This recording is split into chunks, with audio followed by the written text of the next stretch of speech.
Hello, good afternoon, and welcome to the energy portion of Politico's Sustainable Future Week. Welcome to those of you joining us here in the room in Brussels and online.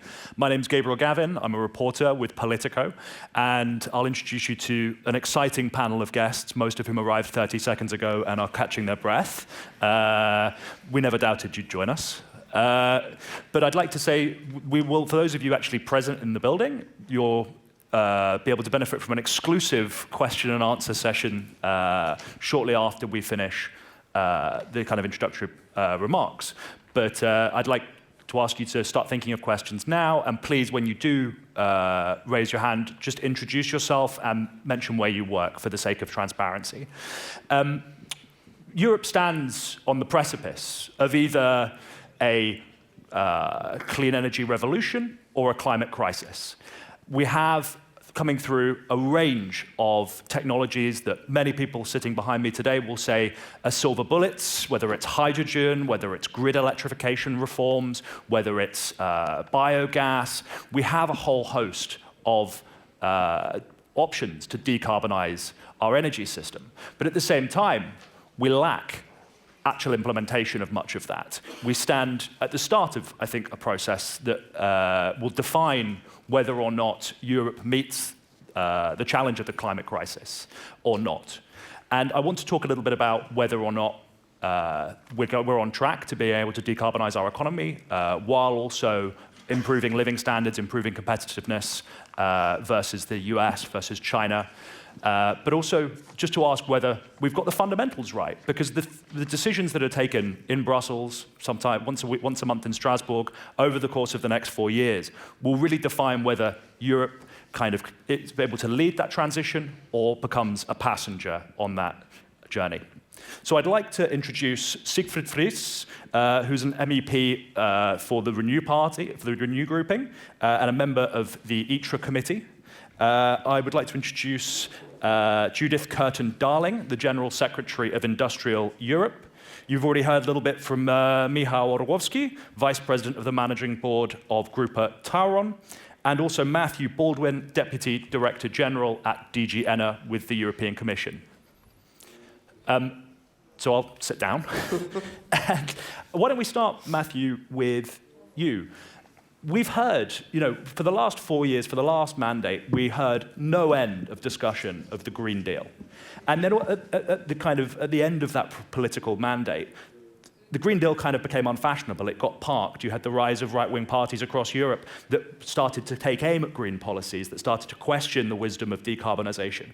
And we've seen Commission President Ursula von der Leyen do an about-face and say, well, actually, it's not a green transition, it's a clean industrial deal. It's about bolstering our economy, it's about becoming more competitive, and, in brackets, saving the planet while we're at it.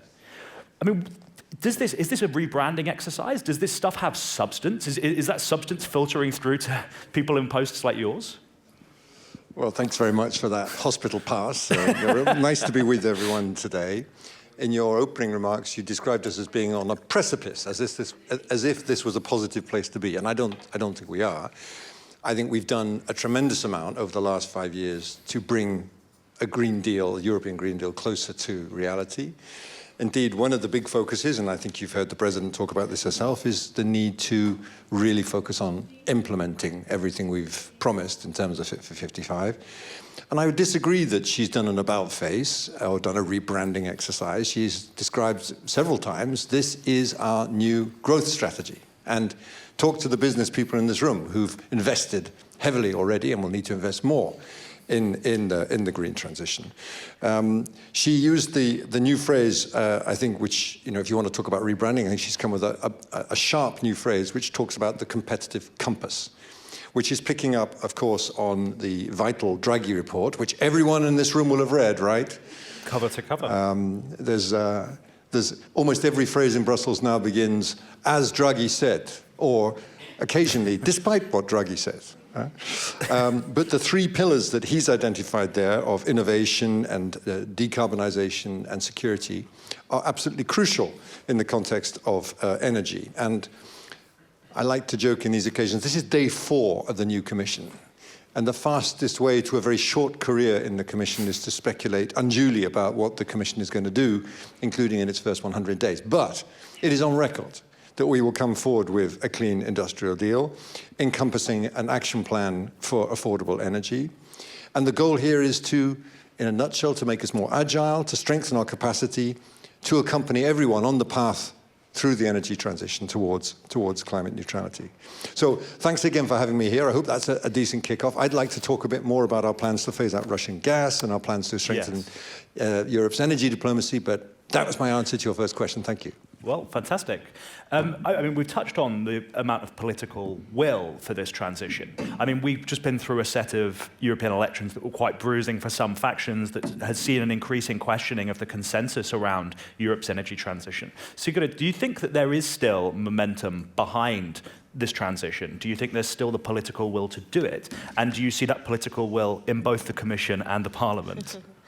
Good question. I think there has to be. I don't think there's any way around it. So if it's too difficult for some political parties to really maintain the green visions, the ambitions behind the Green Deal, the ambitious targets on emission reductions, then maybe there is the need for some sort of rebranding exercise. And I think one of the first things that I had to learn when I came to Brussels as a newly elected MEP was, besides that I had to read the Draghi report, of course, was that everything is also about how you phrase it, how you put your words, and sometimes you can just reach new political allies if you talk more about competitiveness, about why energy prices is the chapter number 1 in the Draghi report, and why it matters so much for the European role in the rest of the world's not only that we have enough sufficient sustainable energy,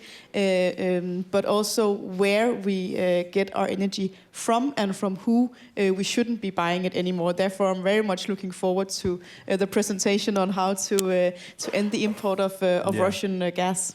Yeah, I do want to come back to Russian gas, and it's something that, as Politico, we've covered very closely. Yeah, but it is difficult. And I was actually a little surprised to see how hard you sometimes have to fight just to maintain the level or the level of ambition. Because I thought coming here as a progressive politician with some ambitions to make this world a better place, make this world a greener place, that I could build upon what had already been done in the past 5 years.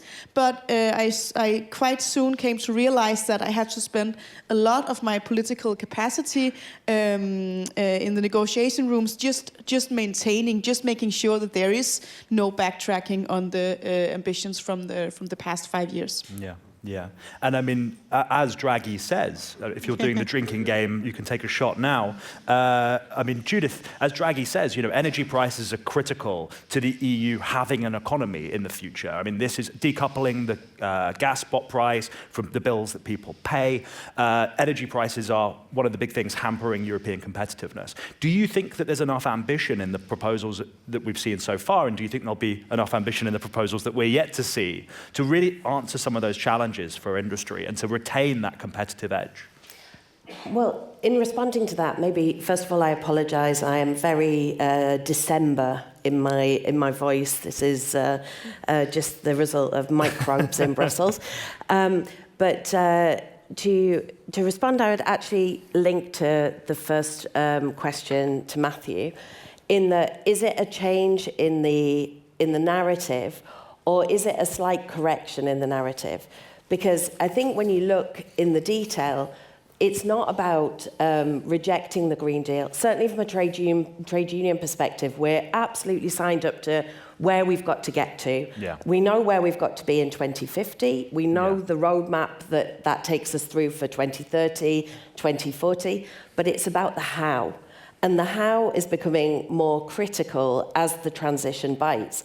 And I think it's quite naive to think that a transition would be a kind of very linear progression with no impact of everything else that's going on in the world. So actually the shift towards an industrial policy is actually a response of how you deliver the Green Deal in practice.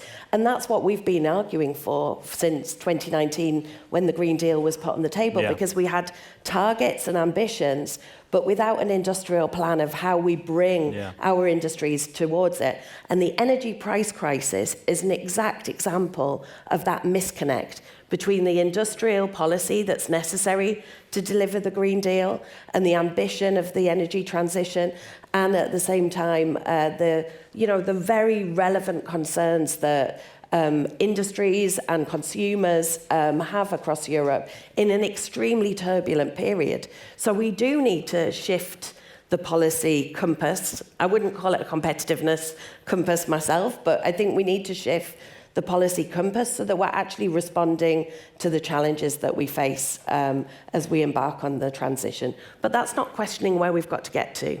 And we should avoid a kind of dichotomy of industrial deal versus Green Deal. That's not what's on the table. And you don't think, you don't see from among your members or from elsewhere these kind of lingering questions about whether the green transition will be inclusive, whether it'll bring workers in key industries with it. Is there some rising discontent on that? Yeah, there are massive amounts of anxiety. We're seeing an enormous increase in the pace of restructuring across manufacturing industries.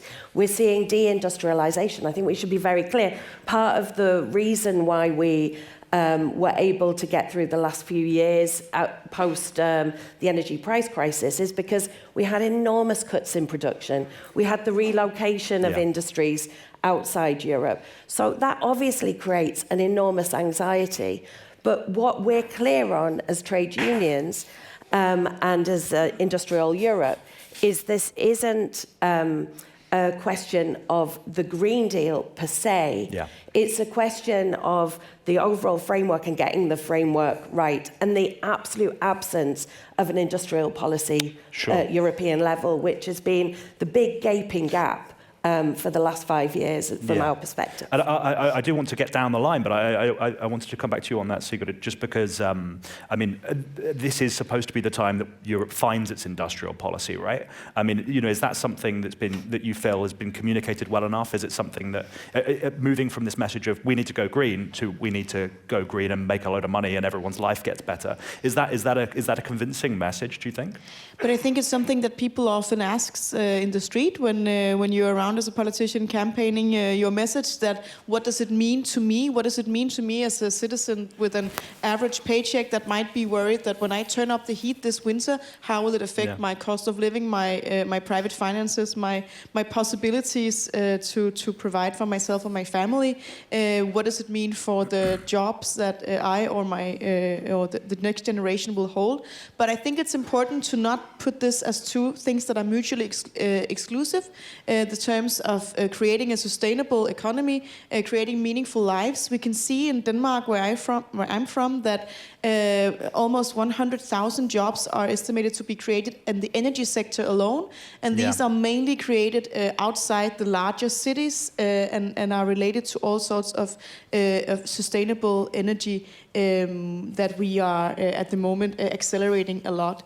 And we can also see that, luckily, at this time in the world history, it is actually so that the green energy is cheaper than the fossil fuels from the past. That we can see when the electricity price is low, well, it's because there's lots of wind and solar in the system, whereas those who are heavily dependent on fossil fuel imports will also be paying the higher energy prices. So it is important that we can be able to tell the story that we are solving more than one political problem at a time. Yeah, and I think it's really interesting that when we talk about job creation, there's always a lot of focus on, well, what's the Commission doing? What's going on in Brussels? How's the EU going? It's a bit like when people think that central banks control the economy, right?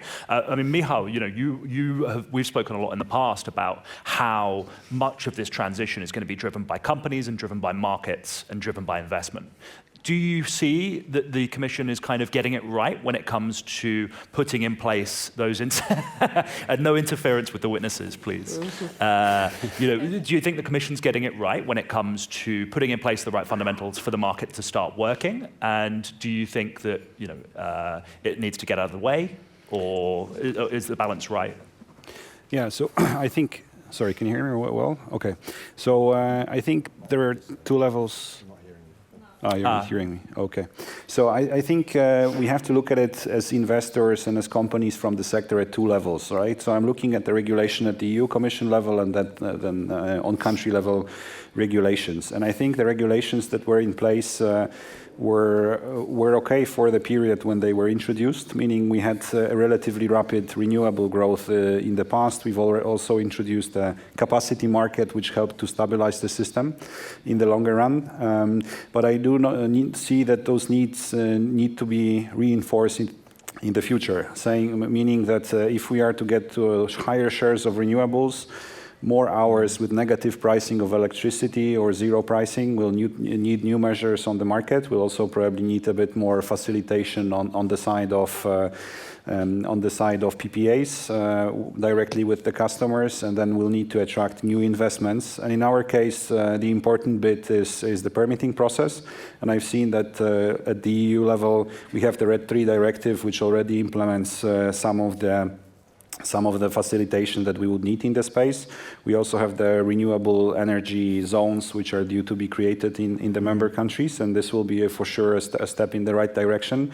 We do not see the full effect of it yet at country level. This is the implementation that we are talking about, and probably for us to see the real impact, it will still need some time to be able to work in the right manner. And if we get to a relatively high share of renewables in the system, meaning for example, 60% that we stated as a country in draft energy plan will need a bit of a different market construct or a way to fund renewable investments while the prices will remain negative for a large period of time if we don't build enough storage in the system. Yeah, and I mean that question of energy prices, I think, and the increasing dependence on renewables, phasing out of fossil fuels is going to be a critical one, particularly if we are to achieve anything that Draghi has forecast. But I mean, I want to just kind of put that side by side, because at the same with the desire to phase out Russian fossil fuels, and I think this is, I think we here, you've got the most British panel in Brussels this week. Sorry, Matthew, Italian. Pole, a Dane. These are three countries that have actually had pretty strong foreign policy when it comes to Russia and been driving some of that desire to put an end to the funds that are fueling the war. But at the same time, you have countries like Germany, you have countries more vocally like Hungary that say, actually for us, energy security equals access to cheap fossil fuels. Dan Jorgensen, the incoming energy commissioner, set out an ambition to bring forward a roadmap in the first quarter of next year, to end reliance on Russian fossil fuels. Do you think those two instincts are kind of contrary? Is it possible to end reliance on Russian fossil fuels while also bringing down energy prices for fossil fuel intensive industries? Is that something that the Commission's able to do? Matthew? Yes. I mean, it's a big ask. I think there's the biggest risk we face is there's too much consensus on this panel. But just to reinforce that consensus, I agree with pretty much everything I've just heard. To Judith, I would stress that when we're looking exactly at the Clean Industrial Deal, it's consciously about not just decarbonising, but reindustrialisation. It's consciously looking at how we can improve public and private funding, how we can improve skills and as the new technology change. It's got to be all-encompassing. I very much agreed with what Sigrid you said about continuing our levels of ambition and keeping up the good fight. And we are winning. The first half of 2024, very close to 50% of all our electricity was generated from renewable sources. This isn't because people have kind of got super green thoughts in the electricity generation industry. It's because the renewables are becoming competitive and are delivering. And so this is really important. And lastly, to Michael, we get it about the need for simplification. I know this is a tradition that everyone says, oh yes, simplification will deliver. But we are hampered by over-complex EU regulation, and that's not entirely the Commission's fault. Sometimes the thing that goes into the sausage machine is a bit different than the thing that comes out in terms of things like reporting requirements and the rest of it. So, but we do need to focus on that and deliver. Now, to come to your question, Gabriel. I appreciate that you're the punching bag for everyone here with a set of demands or queries of the Commission. No, so it's fine. To come to your question, it's necessary. Let's just quickly review what we've done in this exercise called Repower. At the end of February will be 3 years since this brutal and unprovoked invasion, and we moved fast with the Versailles Declaration, with all member states saying we have to get out of Russian fossil fuel imports, and then with the Repower Plan, which, building on what we've just been saying, wasn't just about getting out of Russian fuels, it was about replacing with additional sources from where we could get it. Building up our renewables efforts. We stepped up how fast we could go on renewables and energy efficiency in order to meet that. We've done well. If you just take gas, we came down from 45% of gas coming from Russia in 2023, all the way down to 15%. But the bad news is that that number is now rising again. It's rising through LNG imports. It's rising through pipeline gas, which is why Commissioner Jorgensen got these tough questions in his hearing, and he answered them, I think, very robustly. Happily for him, in line with the political guidelines set in July, which is when President von der Leyen said, we are going to get out of Russian gas and fuel once and for all. So we will bring forward a roadmap within the first 100 days. And that's going to be a genuinely ambitious roadmap, you think? I don't think you can get more ambitious than coming forward with a plan to phase out Russian fossil fuels, and we're going to go through the details in that plan. Yeah. And just to be clear, will that focus solely on fossil fuels, or might it consider things like, for example, future Russian nuclear technology program? We'll be looking at all the options. Again, it's day 4 for the Commission, and I don't want to try to reveal too much of what our thinking is before we've had the chance to go through it with them. But before you've had the chance to do the thinking, I guess. The plan is coming. Yeah, no, absolutely. I mean, we'll be watching very closely, I think. And but before that plan comes out, we'll have potentially one of the most significant drops in Russian fossil fuel imports, potentially, when the Ukraine gas transit agreement turns into a pumpkin at the end of the year. Is it your understanding that that will end with no new deal to transport Russian fossil fuel? Well, the Commission's not negotiating anything there. What is very clear, we've worked extremely hard with the industry and with the member states in the region where this gas is mainly coming into, to assure ourselves that there won't be security of supply or adverse market effects. Yeah. And you're confident that's the case now, that there will not be adverse effects if that gas transit ends? If nothing else happens in parallel, yeah, we can deal with this issue. If you just to give you an example of that, OMV announced that they were taking action in relation to the deal, the judgment that came down. Gazprom responded by cutting off the deliveries. Yeah. There was no change in the market price. So these things are priced in the horrible jargon, we are very confident that the necessary work has been done, particularly by the member states and the industry on the ground, to ensure there won't be adverse effects. Yeah. I mean, well, I think as we say, that will be one to watch very closely in the new year, and the incoming Polish presidency will have their work cut out for them. I wanted to come back to you, Michał, on that question of decoupling gas and energy prices. How effectively do you think that's already happening in markets, and what stands in the way of it being truer to say that the gas spot price no longer equals the price paid by industry? So look, I think it's a difficult question. In Poland, we have a bit of a different situation because we still have around 70% of production from coal, which we are phasing out gradually. But actually in Poland, it's the price of coal plus CO2, which is the most important driver of power price. So even getting to gas would get us to a different price setter. But if we look at that, with the current way that market operates, it's still based on a merit order in every hour. So basically the marginal cost of the producer is determining how the pricing in the market, right? So if you look at it from the share of conventional generation that we still have in some markets, that will be a more difficult call to take. I think on our side, we are already decoupling from Russian gas. We've built quite significant capacity on LNG and on our connection with Denmark, which is helping us to get gas from Norway. So we are sourcing gas from different directions, but probably there will be a certain interim period before hydrogen kicks in at scale, where gas will be an important part of the backup capacity in the system. And it will be less important in terms of the number of hours where it sets the pricing, right? If we look at, for example, peakers now, which could be ultimately hydrogen, but working on gas now, we do anticipate that they will work maybe for 5 or 10% of the time. So if you look at it from the point of of the average price, then you can say that gas will determine the pricing in less hours of the market, meaning it will basically phase out the influence on overall market price, but there will still be some hours where gas will participate in pricing.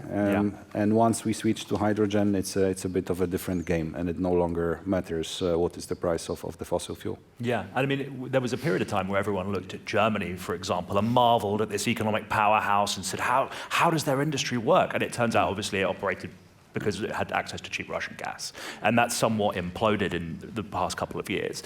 I mean, Judith, how much should we be concerned about kind of deindustrialization as a result of that energy crisis, a loss of productivity? Has that has that had a huge impact on jobs? Has it had a big impact on livelihoods? And are we starting to see the clean industrial deal, or whatever you want to call it, starting to have an effect in bringing in job creation? No, I mean, the situation is pretty bleak, if I'm honest, particularly in energy-intensive industries. I mean, I've come here from a meeting of the ceramics industry as one example of an energy-intensive industries. What we're seeing is sectors where we have led, actually, in terms of technology, that we're losing that leadership because of the impact of energy prices on the sectors. And the impact on jobs is enormous. If you just look at a sector like the steel industry, we're talking about an existential crisis of primary making steel in Europe. And that's directly linked to trade questions. It's not just some people will it's not just energy. There's no kind of single driver of change, and I think it's very important to say that. But energy prices are an enormous factor. When you think, I mean, in the introduction presentation, when you're talking about electricity demand in the future, all of the projections of electricity demand are on the basis that there will be massive industrial electrification. But if we look at what's happening in a large number of the energy-intensive industries, we're seeing those projects for radical decarbonisation put on hold, or called into question, or invested elsewhere because of the current situation. So we're in a very precarious moment. And some people will say Europe is not the place to make steel. You know, if you have an industry that depends on access to cheap power, particularly cheap gas, if you think about industries like fertilizer or whatever else, some people will say Europe is not the place for that, and those jobs will not exist in the future. They're just simply not. It's not an industry that Europe considers to be strategic. It's not an industry that Europe can do well in. I mean, how much time do you have for that argument? I think those people are folly, to be quite honest. I mean, the pandemic showed us the absolute weakness and vulnerability of the European economy if we don't have some strategic value chains.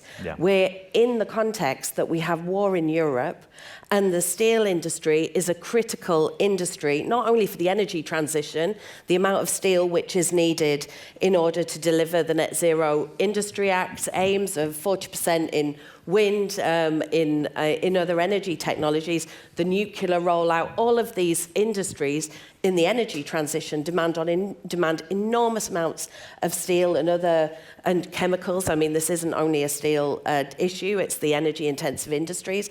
We would be really folly as Europe if we pretended that we were living in the world of a decade ago of kind of a globalization where you can rely on global value chains without any interruptions.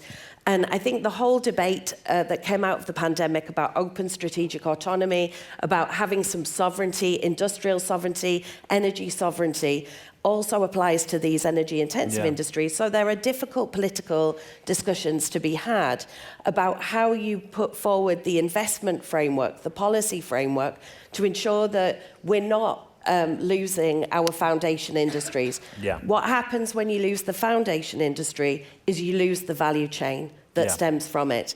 And so we shouldn't think that we can somehow keep advanced tech as some kind of sexy industry standalone and rely on a global value chain of all the materials, because others around the world are investing in that sexy part of the industry as well. So we'll end up deindustrializing completely. And we should be very clear that industry and manufacturing is the foundation also of our social welfare. It's the foundation of economic stability. So there are broader reasons, societal reasons, why this industrial policy for the full value chain is absolutely fundamental. No, it's a really interesting one, isn't it? And I mean, I think there is probably the risk that policymakers think that in 30 years' time, everyone's going to be in B2B sales or working as a barista.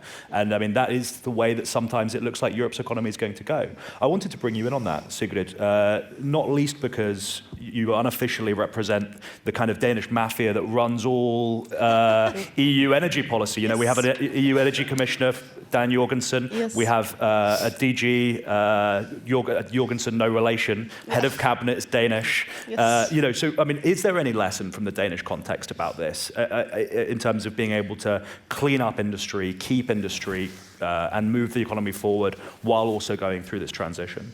So you're asking for the Danish perspective or solution on how to secure Europe's to do this, role? How is it going? Well, so I actually asked for the floor because I really wanted to jump in on the whole question of how we can plan the future of Europe while also taking into account the ever-changing world that we live in, with, of course, the war in Ukraine created by Russia, but also China emerging, a United States that will be led by Donald Trump in not too long. I just returned from the COP29 in Baku, Azerbaijan, and I think this was also, to me, really a picture of how hard we have to fight politically just to maintain the level of ambition.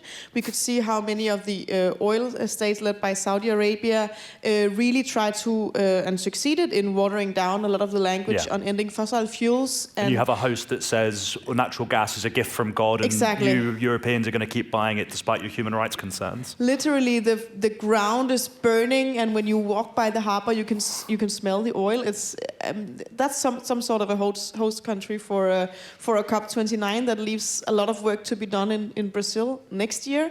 But what I also took as a key takeaway from the COP was that a lot of countries in the rest of the world is looking towards Europe. They're looking towards Europe to be the place or the continent to answer the questions on how to do the industry, to keep the industry, to maintain a competitive business environment, to secure jobs, decent jobs for average humans, and to do this in a sustainable way that's not harming the environment or the climate that surrounds us. So that's a lot of questions to be answered, but it also, I think, was quite a strengthening experience to see that so many countries are also depending on Europe to take a step forward and to maybe take on even more leadership now that the world is in a different situation.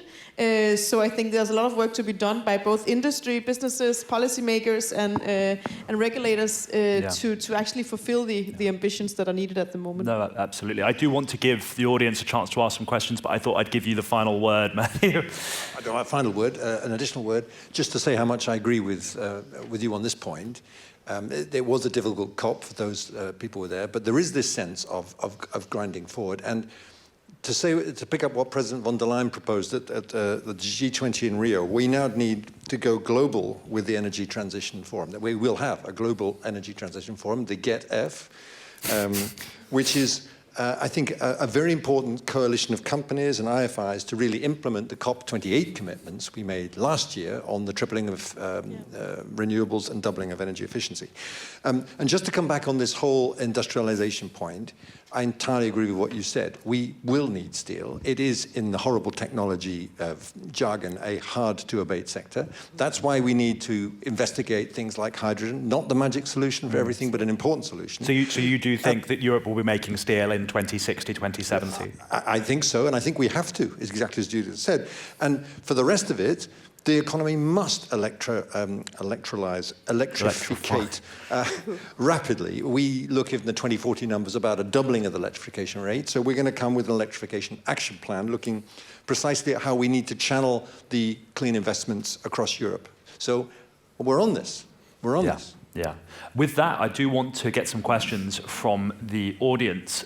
Should we start with this gentleman here, who's caught my eye through the very, very eager. Would you just say your name and where you're from? It's not working. Just a second. Hello. Well, okay. I have you in my earpiece, but so hello. There we go. Thank you, Maxime Bureau from 3M Company. So we're in manufacturing. Very good. Everything you say is very interesting, and we quite all agree. The COP also, what I took away from the COP, by the way, is that technology, we met a lot of people there. We are eager to understand how, to your point, is we can reach these objectives. So it's really technology focused. So 3M, we are in this environment of energy, grid. You mentioned the grid. I think that was one of my takeaway also of the discussion in COP, because we need infrastructure. Whatever, by the way, the energy mix you want, you need the infrastructure. So that's very interesting. We discuss hydrogen. Whatever the color, at the end of the day, you need the infrastructure. So just one thing, I have one question. And one just to say, stick to your goals you have now. We have many goals. Let's stick to them, I mean, we're all adapting. So legislation is great. Let's be smart to execute it. You see last night, deforestation. We all agree on the goal, but sometimes we need more time. Yeah. You need to give time, So you want I go to the question? Please. Yes, but budget. We need budget for new. We discussed this morning on the MFF with some of the partners with us this morning. So budget, you need more money for the grid and so on. My question to you is very simple, especially to Sigrid and Matthew. What do you want to achieve? Give us your 3 priorities and maybe your main achievement you have in the next 3 years. I'm going to limit them to one priority, if that's okay. Should we go Sigrid, then Matthew? Okay, if I can do just one priority in this matter, I would say massive grid investments, because that's connected to a lot of the other issues that we have to solve, both in terms of creating more renewable energies in the system. That requires a Europe that's better tied together, and the grids are a big part of that. And I think also in terms of electrifying some of the more energy-intensive industry, a stronger grid is maybe the key to unlocking some of the potential that's not unlocked yet. And that's some quite heavy investment looking into maybe almost 600 billion over the next 6 years. So that's a lot of money to be found by the EU and by the member states as well. Matthew, the one thing that keeps you up at night? Well, lots of things, including my age. But look, I agree with Sigrid. Investment is absolutely the key. And what I think about this is less important than what our negotiators on the budget and the member states think. But you used the 600 billion number for grids, and that's absolutely right, over the next 6 years. We're going to need 600 billion a year on energy infrastructure overall. Are people like the Germans going to be able to find their wallet? Well, it's obviously not just public investment. This needs to trigger private investment, and I think we're seeing it. But again, as Draghi said, investment is very important. Any more questions? I see a hand over here in the white jumper, or whatever colour jumper that is. I'm looking straight into a spotlight. I'm Vera Hophouse. I've come all the way from London. I'm a British MP. Yes, I'm a member of Parliament, not a government party, but a Liberal Democrat. We have exactly the same discussions, and I come hopefully later in about how actually the UK can also be part of the discussion. I've been here all day and not heard a single word about the UK, and yet we've got a lot of renewable energies out there, and I hope you will make use of that. But my question is really, in an industrial strategy, and we have got that problem, we need a lot more new skills. And when we are looking at building out all that infrastructure, we are actually lacking skills. What is the barrier of bringing actually the new skills or transitioning from the old skills into the new skills? And what solutions do you have for that? Well, we've continued the theme of being a British-dominated discussion, but why don't I come to you, Sigrid, just to answer that question?